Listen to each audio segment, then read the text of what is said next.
Ողորմիր ինձ, Աստված, քո ողորմության համեմատ և քո մեծ կթությամբ ջնջիր իմ հանցանքները։ Ամբողջովին լվա ինձ իմ հանցանքից և սրբիր ինձ իմ մեղքից, որովհետև ես ճանաչում եմ իմ անօրենությունները, և իմ մեղքն ամեն ժամանակ իմ առջևում է։ Միայն քո դեմ մեղանչեցի և քո աչքի առաջ չարիք գործեցի, որպեսզի դու արդար լինես խոսքերում և մաքուր լինես քո դատաստանի մեջ։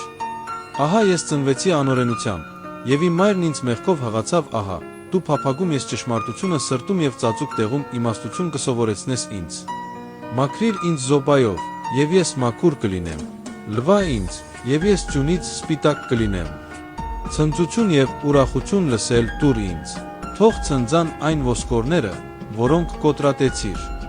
Երես թաքցրու իմ մեղքերից և ջնջիր իմ բոլոր անօրենությունները։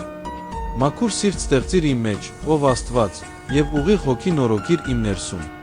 Դեն մի նետիր ինձ քո ներկայությունից և քո Սուրբ Հոգին մի հանիր ինձնից դարձյալ քո փրկության ուրախությունը, տուր ինձ և հոժարակամ հոգով հաստատիր ինձ։ Ապա ամբարիշտներին կսովորեցնեմ քո ճանապարհները,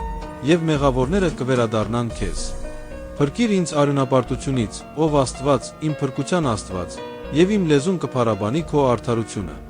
Տեր, բացիր իմ շրթունքները, և իմ բերանը կպատմի քո գովությունը, որովհետև դու զոհ չես ուզում։ Եթե ոչ, ես կմատուցեի քեզ, և ոչ էլ ողջագեզներն ես հավանում։ Աստծու ընդունելի զոհը կոտրված հոգին է, բեկված ու խոնարհ սիրտը, ով Աստված, դու չես անարգում։ Քո բարեհաճությամբ բարիք արա Սիոնին, շինիր Երուսաղեմի պարիսպները։